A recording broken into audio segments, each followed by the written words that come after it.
ನಮಸ್ಕಾರ ಕರ್ನಾಟಕ. ಮೋದಿಜಿ ಈಗ ಮಹಾ ನಿರ್ಧಾರ, ಇದರಿಂದ ಮೋದಿಗೆ ಜೈಕಾರ ಮತ್ತು ಬಹುಪರಾಕ್ ಎನ್ನುವಂಥ ವಿಷಯದ ಬಗ್ಗೆ ನಿಮ್ಮ ಮುಂದೆ ಮಾತಾಡಕ್ಕೆ ಬಂದು ಏನಪ್ಪ ಅಂದ್ರೆ, ಇವತ್ತು ದೆಹಲಿಯ ಜಂತರ್ ಮಂತರ್ನೊಳಗೆ ವಿದ್ಯಾರ್ಥಿಗಳು ಭಾಳ ದಿನದಿಂದ ಚರ್ಚೆ ಮಾಡಕತ್ತಿದ್ರು, ಹೋರಾಟ ಮಾಡಕತ್ತಿದ್ರು, ಪ್ರತಿಭಟನೆ ಮಾಡಕತ್ತಿದ್ರು. 21 ದಿನ ಆದರೂ ಕೂಡ ಮೋದಿಜಿಯವರ ಕಣ್ಣಿಗೆ ಕಾಣಿಸ್ಲಿಲ್ಲ. ಆದರೂ ಕೂಡ ಈ ಒಂದು ನಿರ್ಧಾರ ತಗೊಂಡರ ಭಾಳ ದೊಡ್ಡ ನಿರ್ಧಾರ. ಇದರಿಂದ ದೇಶದಲ್ಲಿ ಎಲ್ಲರೂ ಕೂಡ ಅಲ್ಲೋಲ ಕಲ್ಲೋಲ, ಭಾರಿ ದೊಡ್ಡ ನಿರ್ಧಾರ. ಏನ್ರಿ ಮೋದಿಜಿ ಸಾಹೇಬ್ರಿ, ನಿಮ್ಮ ಬಗ್ಗೆ ಭಾಳ ಪ್ರೀತಿ ಅದ, ಅಭಿಮಾನ ಅದ, ಬೇರೆ ದೇಶಗಳನ್ನು ಸುತ್ತಿದಂತಹ ಮಹಾನ್ ವ್ಯಕ್ತಿ ಅಂತೇಳಿ ನಿಮ್ಮ ಮೇಲೆ ನಂಬಿಕೆ ಅದ. ಅದಾದ ನಂತರ ಬೇರೆದು ಎಲ್ಲ PMಗಳು ಕೂಡ ನಿಮಗೆ ಒಂದಿಷ್ಟು ಗೌರವ ಕೊಡ್ತಾರಂತ ನಮಗೆ ಭರವಸೆ ಅದ. ಆಮೇಲೆ ದೇಶದ ಬಗ್ಗೆ ಭಾಳಷ್ಟು ವಿರುದ್ಧವಾಗಿ ಮಾತನಾಡಿದಂಥ ವ್ಯಕ್ತಿಗಳನ್ನ ಎದೆ ತಟ್ಟಿ ನಿಲ್ಲಿಸಿದಂಥ ವ್ಯಕ್ತಿ ನೀವು. ನಿಮ್ಮ ಬಗ್ಗೆ ಭಾಳ ವಿದ್ಯಾರ್ಥಿಗಳ ಬಗ್ಗೆ, ನಿಮ್ಮ ಬಗ್ಗೆ ಆಗಲಿ ನಮಗೆ ಭಾಳ ಖುಷಿ ಅದ. ಬಟ್ ವಿದ್ಯಾರ್ಥಿಗಳ ವಿರುದ್ಧದಲ್ಲಿ ಈಗ ನಮ್ಮ ಭಾರತ ದೇಶವನ್ನು ಉಳಿಸುವಂಥ ಪರಿಸ್ಥಿತಿಯಲ್ಲಿ ಈಗ ನೀವು ಫೇಮಸ್, ನೀವೇ ದೊಡ್ಡ ಇದಂತಲ್ಲ, ಬಟ್ ಈಗಿರುವಂಥ ಸದ್ಯದಲ್ಲಿ ನೀವು ಬಿಟ್ಟರೆ ಮತ್ತಾರೋ ಭಾರತವನ್ನು ಉಳಿಸ್ಲಿಕ್ಕೆ ಸಾಧ್ಯವಿಲ್ಲ, ಮತ್ತು ಅದು ಗೊತ್ತದ ನಮಗೆ. ಸೊ ಆದ್ರೆ ವಿದ್ಯಾರ್ಥಿಗಳ ಪರವಾಗಿ ತೆಗೆದುಕೊಂಡಿರ್ತಕ್ಕಂಥ ನಿರ್ಧಾರ ಭಾಳ ಸ್ವಲ್ಪ ಲೇಟ್ ಆಗಿದೆ ಅನ್ಸಕತ್ತಿದೆ. ಯಾಕಪ್ಪ ಅಂದ್ರೆ ನಿಮಗೆ ಇಷ್ಟು ದಿನ ಬೇಕಾಗಿರಲಿಲ್ಲ. ಈಗ ಯಾರೋ ಒಬ್ಬರು CM ಆಗಿಬಿಟ್ರು ಅಂದ್ರೆ ತತ್ಕ್ಷಣದಿಂದ ಅವ್ರು ಒಂದು ಟ್ವೀಟ್ ಮಾಡಿಬಿಟ್ರು, ಕಂಗ್ರಾಚುಲೇಷನ್ ಅಂತ. ನಿಮ್ಮ ಪಕ್ಷನೇ ಆಗಿರಲಿ, ಬೇರೆ ಪಕ್ಷನೇ ಆಗಿರಲಿ, ಯಾವ ಪಕ್ಷ ಸುಡುಗಾಡು 100 ಪಕ್ಷದವ್ರು ಆಗಿರಲಿ, ಅವ್ರಿಗೆ ಒಂದು ಬಹುಪರ ಕೇಳಿಬಿಡ್ತಾರೆ. ಮತ್ತು ಯಾರಿಗೆ ಹೋಗಿ ಚಾಕ್ಲೇಟ್ ಕೊಟ್ಟಿದ್ದೀನಿ ಟ್ವೀಟ್ ಮಾಡ್ತಾರೆ. ಮತ್ತು ಯಾವುದರ ದೇಶದಾಗ ಹಿಂಗಾಯ್ತಪ್ಪ ಅಂದ್ರೆ ಹಿಂಗೆ ಟ್ವೀಟ್ ಮಾಡ್ತಾರೆ.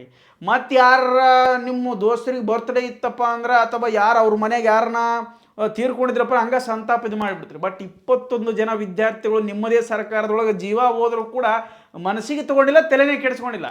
ಈಗ 21 ದಿನ ಆದಮೇಲೆ ಒಂದು ನಿರ್ಧಾರ ಮಾಡಿ ಒಂದು ಟ್ವೀಟ್ ಮಾಡಿರಿ. ಆ ಟ್ವೀಟ್ನೊಳಗೆ ಏನು ಬದನೆಕಾಯಿ ಇಲ್ಲ ಅದ್ರಾಗ.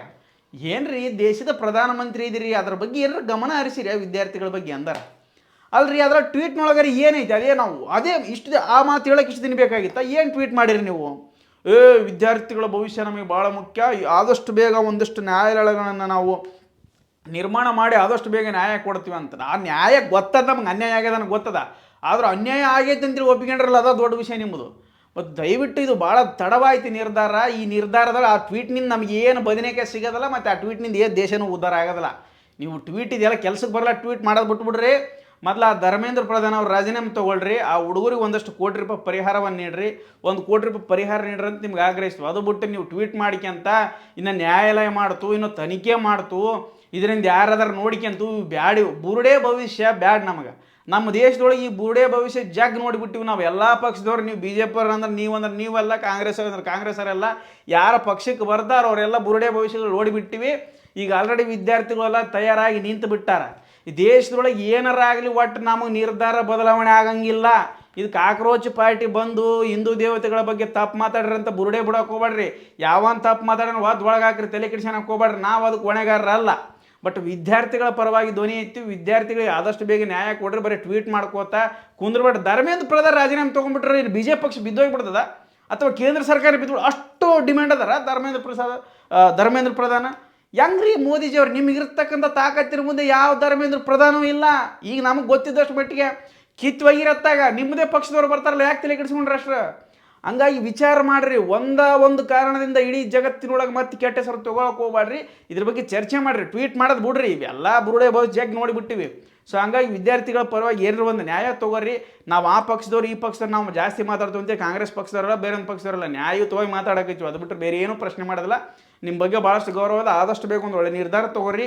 ಆ ವಿದ್ಯಾರ್ಥಿಗಳ ಪರವಾಗಿ ಆದಷ್ಟು ಬೇಗ ಪರಿಹಾರವನ್ನು ಕೊಡ್ರಿ. ಮತ್ತು ಧರ್ಮೇಂದ್ರ ಪ್ರಧಾನ್ ರಾಜೀನಾಮೆ ಬೇಕಾ ಅಂತ ಕುಂತ್ಬಿಟ್ರೆ ವಿದ್ಯಾರ್ಥಿಗಳು. ಸೊ ಹಂಗಾಗಿ ಧರ್ಮೇಂದ್ರ ಪ್ರಧಾನ್ ರಾಜೀನಾಮೆ ತೊಗೊಂಡ್ಬಿಡ್ರಿ ಅತ್ತಾಗ, ತೊಗೊಂಡು ಬೇರೆ ಥರ ಕೊಡ್ರಿ ಅತ್ತಾಗ. ನಿಮ್ಮ ತಿಪ್ಪಲದು ಹಿಂಗೆ ಹೋರಾಟ ಮಾಡ್ಲಪ್ಪ ನೀವು. ರಾಜ್ಯ ಬರೋದು ನಿಮ್ಗೆ ಹೆಂಗೆ ತಿಳಿತಂಗೆ ಮಾಡ್ಕೊಂಡು ಮಾಡಿಬಿಟ್ರಿ. ತಪ್ಪು. ನೀವು ಪ್ರಧಾನಮಂತ್ರಿರಾಗಿರಿ, ಯಾರ್ದು ಹಕ್ಕು ನಾವು ಪ್ರಶ್ನೆ ಮಾಡುವಂಥ ಹಕ್ಕು ಜನಸಾಮಾನ್ಯರಿಗೆ ಐತೆ. ಸಂವಿಧಾನದೊಳಗೆ ಜೈ ಭೀಮ್ ಎನ್ನುವಂತಹ ಘೋಷಣೆ ಕೂಗುವುದ್ರ ಮುಖಾಂತರ ನಮ್ಮ ಪ್ರತಿಭಟನಾ ಹಕ್ಕನ್ನು ನಾವು ಇಟ್ಕೊಂಡಿವಿ. ಪ್ರಶ್ನೆ ಮಾಡುವಂಥ ಹಕ್ಕು ನಮ್ಮಲ್ಲಿ ಅದ. ಪ್ರಜಾಪ್ರಭುತ್ವ ಇದು. ಪ್ರಜಾಪ್ರಭುತ್ವದೊಳಗೆ ಪ್ರಜೆಗಳಿಗೆ ಬೇಕಾಗಿರತಕ್ಕಂಥದ್ದನ್ನು ನಾವು ಪಡ್ಕೊಳ್ತೀವಿ, ಹಕ್ಕನ್ನು ಪಡ್ಕೊಳ್ತೀವಿ. ಬೇಡವಾಗಿದ್ದನ್ನು ಪ್ರಶ್ನೆ ಮಾಡುವಂಥ ಹಕ್ಕು ನಮ್ಮ ಸಂವಿಧಾನದೊಳಗೆ ಇದೆ. ಸೊ ಆ ಹಕ್ಕಿನ ಮುಖಾಂತರ ನಿಮಗೆ ಪ್ರಶ್ನೆ ಮಾಡ್ತಾ ಇದ್ದೀನಿ. ದಯವಿಟ್ಟು ಆದಷ್ಟು ಬೇಗ ಪರಿಹಾರವನ್ನು ಕೊಟ್ಟು ಧರ್ಮೇಂದ್ರ ಪ್ರಧಾನ್ ಅವರು ರಾಜೀನಾಮೆ ತೊಗೊಳ್ರಿ ಅಂತ ಹೇಳ್ತಾ, ಇದ್ರ ಬಗ್ಗೆ ನಿಮಗೆ ಏನು ಅನ್ಸಿದೆ ದಯವಿಟ್ಟು ಕಮೆಂಟ್ ಮಾಡ್ರಿ ಅಂತ ಹೇಳ್ತಾ ಈ ವಿಡಿಯೋ ಇಲ್ಲಿಗೆ ಮುಗಿಸ್ಕೊಳ್ತೀನಿ. ಧನ್ಯವಾದಗಳು.